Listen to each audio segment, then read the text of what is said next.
All right, just want to say big up to everybody who joined the stream. Big up if it's the first time you join the stream. You know how it goes. Like, share, comment as you're meant to do so. Yes, so we're gonna be breaking down match week 18 and match week 19 for Liverpool. It's been a tough match week if you're a Liverpool fan to watch. It's been nothing else than atrocious, if you ask me.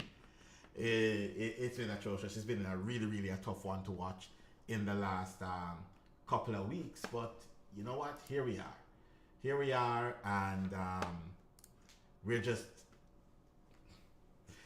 grinding through the paces. That's as much as we'll be doing, is just grinding through the paces, just trying to figure out if we can get out of this slum that we're in quicker than possible, and that's where we're at right now. Just trying to get out the slum. But you know what? It can't be a show if we don't go in and try to break down what happens over the last two match days. Again, as I said, personally, I was trying to get in, to get a video in, but I'm like, you know what? The match days are short, they're quick behind each other, so we go back to back on them, so then we can just do that. Let's start off with the draw against Leeds, because that for me is a big one. The draw against Leeds, the one that we went in with and end up drawing the game.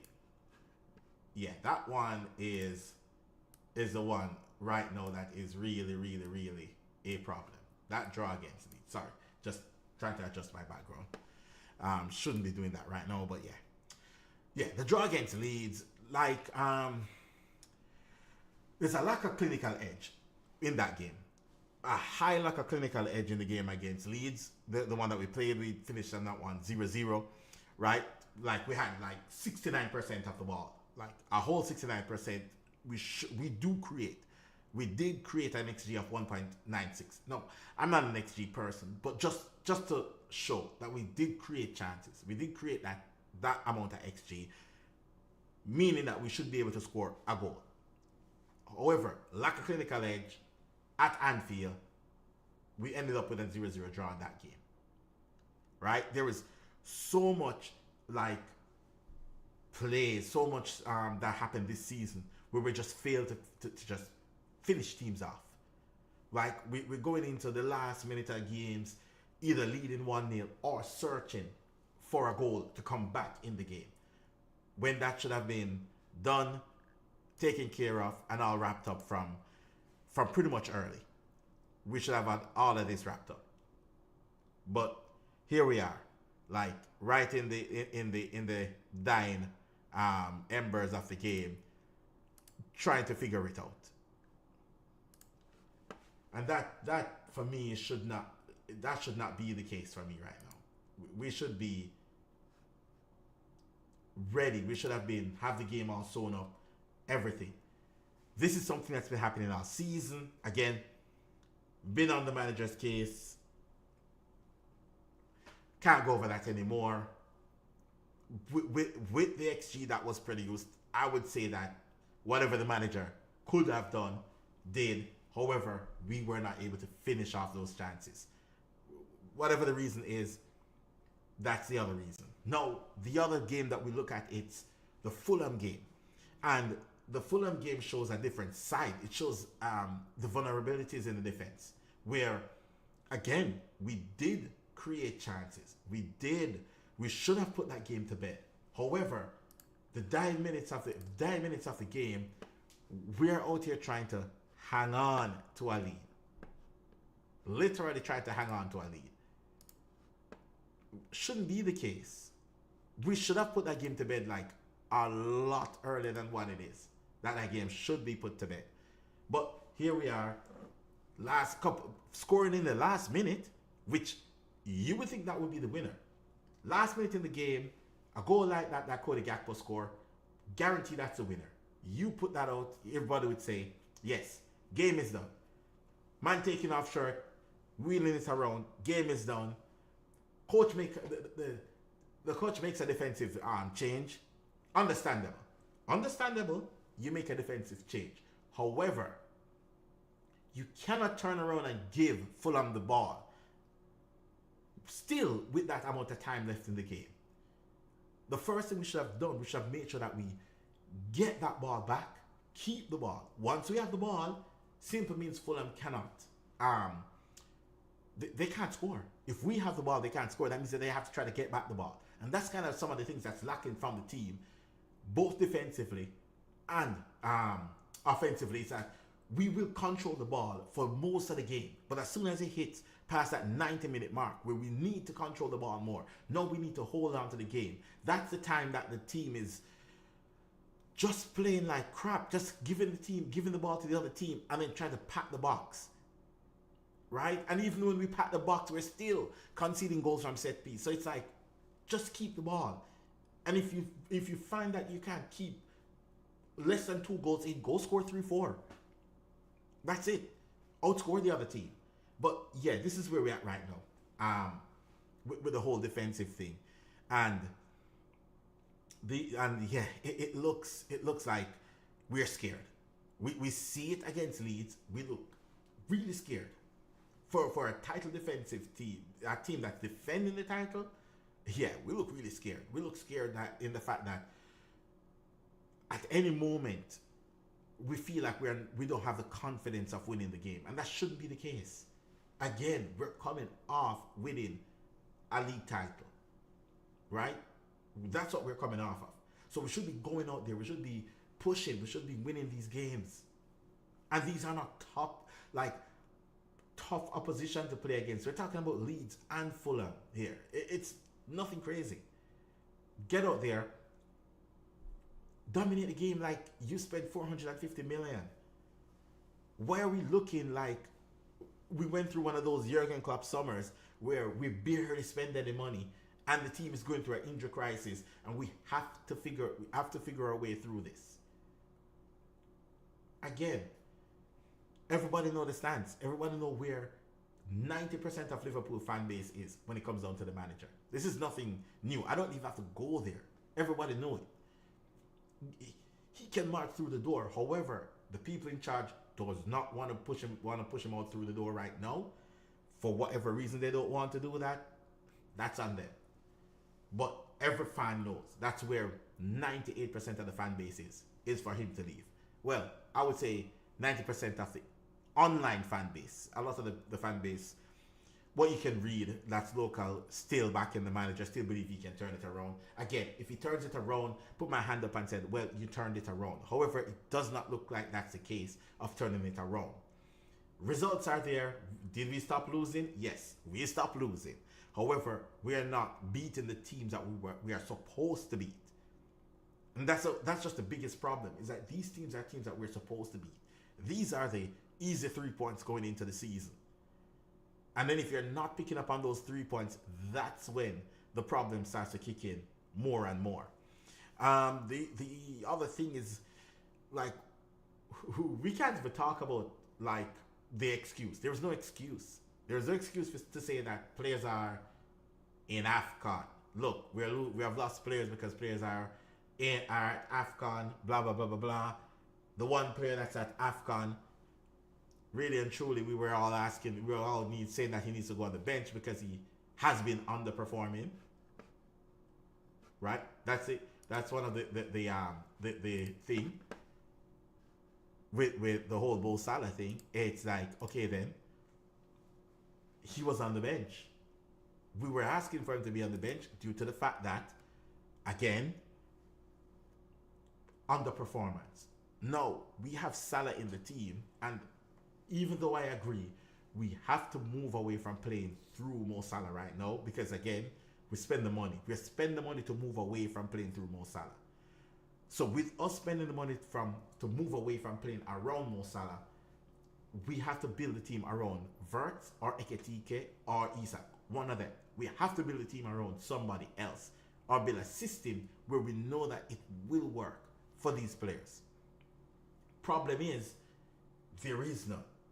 Florian is finally kicking into form, but again, it's Florian is playing more off the left, drifting in.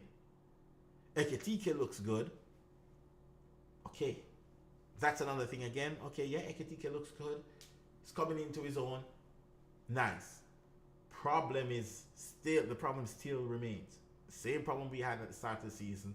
Same problem now. Players do not look like they're fit. To be fair, there was a stat shows how many time like Liverpool spend walking on the field, the players, and we've walked the most throughout every other Premier League team throughout a 90-minute game. Like we've been walking around the field the most. That's something that has to change. That's something that has to change from the manager. But I don't think the manager can make the changes that's needed to turn the team around. He delivered a title, yes, but the level of pressing, the level of running that it needs for you to win a Premier League games, not just the title, just games. It's not being produced from the team. 100% not being produced. And that's something that has to change. Like we have to go in, we have to look, we have to change that, right? Because we look so pedestrian, to be fair. We look like we're just all over the shop. There was a still frame from the last goal that scored against Fulham. Like we're so scared of a long throw that 11 players, 10 players was inside the box or close proximity to the 18-yard. So when the ball got passed out to the player that take the shot, he could have touched the ball, watched it so it lined up properly to take the shot. There was no player within yards of it. And again, for a team that just won the title, we should not be playing like that. Get out there, get aggressive, win back the ball, take control of the ball, take control of the game, and push forward. We're lacking that big time. Massively. We're lacking that from Liverpool. So, but I'm not going to come here. I'm tired of crashing out on the manager that the manager has to go. We all know that. The manager has to go. However, the board is the one that holds all the cards. The board decide that they're going to keep him. That's on the board. So every failure on this is on the board. There is so much lack of identity of what we want to do. It's so Ten Hag right now. Right? We're getting so much Ten Hag vibe right now. It's not even funny. Not even funny. We're getting so much Ten Hag vibe because it's the way he wants to play. I don't think he realized that it does not work in the Prem. I honestly don't think he realized that the way that he wants to play does not work in the Prem. And the other thing is, if it doesn't work in the Prem, where do we go from here? Right? That's the other question. Where do we go from here? Can you adjust your system for it to work in the Prem? Answer, looks like it's a big no. And if that's a no, then you might need to move on. Then we might need to get a different manager in. One that can get these players to play. One that can get these players up to Premier League standard. And it's sad because I feel like if we get any manager that's gonna come in, that's gonna allow these players to run, the first thing is gonna happen is we're gonna get so much injuries because these players are not used to running. They went from a Jurgen Klopp system that allows them to run. That last season, it was, okay, we don't have to run so much because it's not Klopp anymore. To this season, we're not going to run at all. So we're just going to be walking around the field. Just walk around. Why not? We're not going to press. We do not press. We don't try to win the ball back as quickly as possible. We just allow players and any other team just walk through our midfield. No pressing at all. We don't even know what press is. Not even if you spell it, I don't think they would even read it. To how these players hate pressing. Right now, the team just does not press at all. We've been conceding too many goals. Way too many goals. For us to have a world-class centre-back, a world-class goalkeeper, still one of the best centre-backs in Europe. I mean, maybe not the highest tier, but I would still say Konate is still one of the best centre-backs in Europe. if he's supposed to leave Liverpool tomorrow, he would go to another top team. So he's a good centre back. To the fact that we have both of those. We did buy one of the best wing backs in the Bundesliga last season. We did buy one of the best left back in the Premier League last season. All of that is there. The raving about Gravenberch, okay, fine. He might not be as defensive as we're thinking of, as we're looking at, but it's somebody that can hold on to the ball, somebody that can move the ball around, somebody that can keep possession. We have McAllister, World Cup winner, was one of the best midfielders in the Premier League last season. Right? Szoboszlai, still one of the best midfielders in the league last season. Whether he's top 5, top 10, one of the best in the league last season. We had Mo Salah, one of the best attackers in the league last season. We went out and get the best number 10 in the Bundesliga last season. We get one of the best strikers in the Bundesliga last season and one of the best strikers in the Premier League this season. But for some reason, we're playing as bad as Wolves. That only goes to one spot. And yes, it's, can he turn it around? Okay, 1 result, 2 result. We try to get the result in. Try to see if momentum can move. Try to see if we can. No, you get the momentum going. You insert some confidence. Get the players on the ball. Get the players up the field. Get the players bullying other teams. Nah, it's back to the same. It's back to the same way that we're playing when we lost that 6 game. Back to the same thing. The only difference is that Leeds isn't good enough and Fulham isn't good enough. And if they were anywhere capable, we wouldn't have won any of those 2 games. Anywhere capable. Halfway through the season, I think I've seen enough to realize that. Pack it in. Let's go. Let's get anybody. Literally. Give it to Stevie till the end of the season. At this rate, we're going to finish mid-table anyways. Worst can happen. Finish mid-table. That's where we're going to finish anyways with this manager. Right? Chelsea let their manager go. Shit, he won like how many trophies? Let's sack him. Because, and we're sitting either below or right where Chelsea is sitting. Okay, fine, he won a league last season. But we're sitting in the same position. United just sacked their manager after he started turning it around. Better season than last season. He got sacked. Well, that's something that I want to touch on with the United guys to hear their thoughts on it. I know some doesn't like the manager, but it's whatever it is. But yes, I don't know. If Xavi Alonso become free from Real, maybe we just sign him. But yeah, it's one of those. Does it really worth it getting up early in the morning to watch Liverpool anymore? Like, I guess been doing it before we start winning, so I guess I'll just continue doing that. But yeah, there's no improvement. There was no improvement at no parts of the team this season. Like 0 improvements. Can't look at no area in the field and said, you know what, we're looking better here. We're improving there. Nope. Nothing. The only thing you can take from all of this is the fact that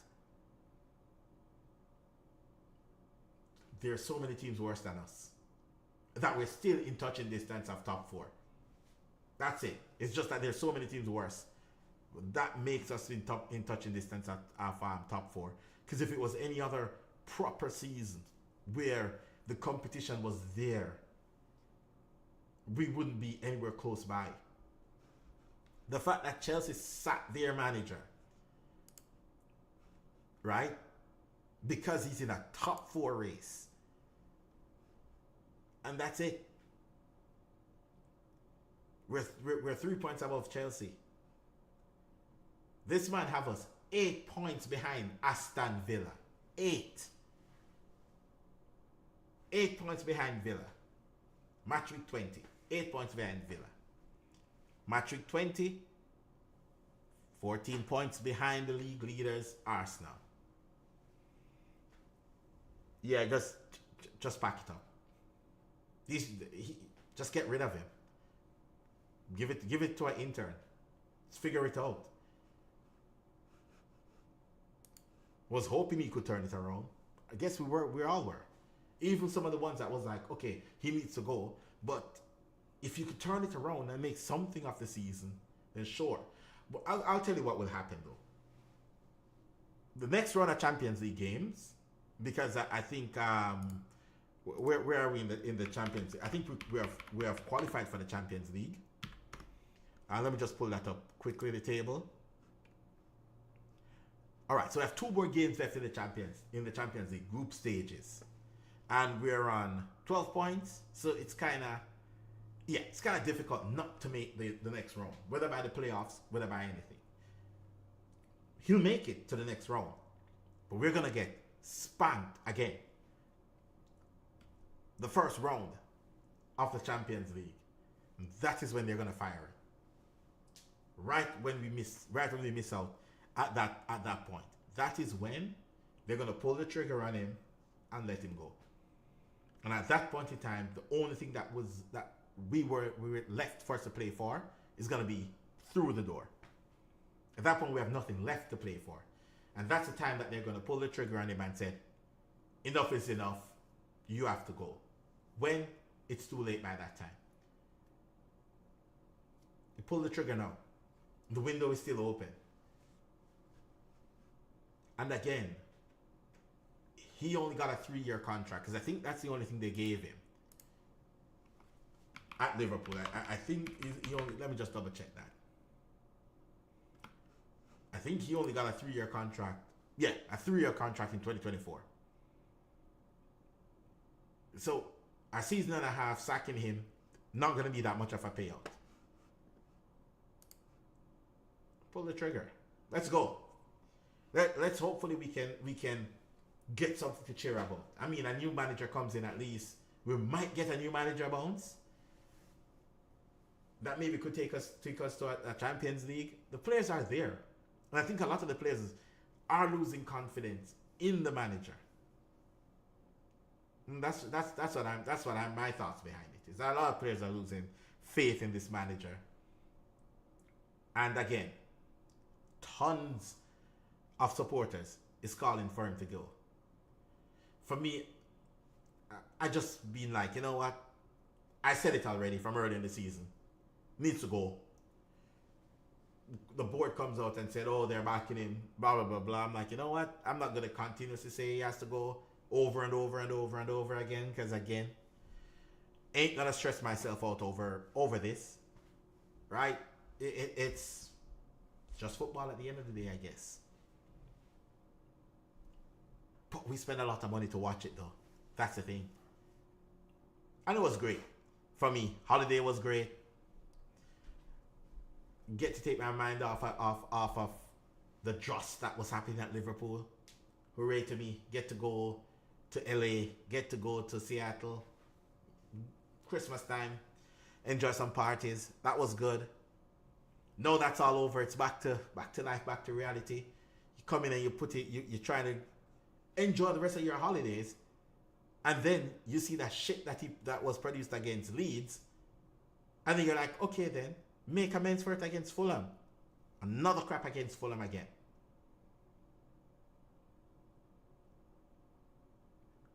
You can't turn around and complaining, throw your hands up in the air that we concede in the last minute of a game when all season you haven't put the defensive structure in place for us not to concede. The thing is, I just believe that maybe you're not cut off for the Prem. Again, thank you for the 20. Just have to keep the ball rolling, and that's about it. We just have to keep it rolling. Thanks for 20. Let's keep it moving and see if we can get somebody else in that can deliver 21. Anyways, that's all for me today. That's all my ranting that you'll get. I think we have a game coming up in midweek, Champions League game. Let's see how that goes. Let's see if we roll over again. Get our tummy tickled, roll over, and do what we do best. Let's see if that's what the case that happens on the Champions League game. But if that's not the case, then I guess we look good. But I don't know. I don't know about this manager, man. It's so much lows this season already, and we're halfway through the seasons. So we see how that goes. Anyways, Friday vibes coming up.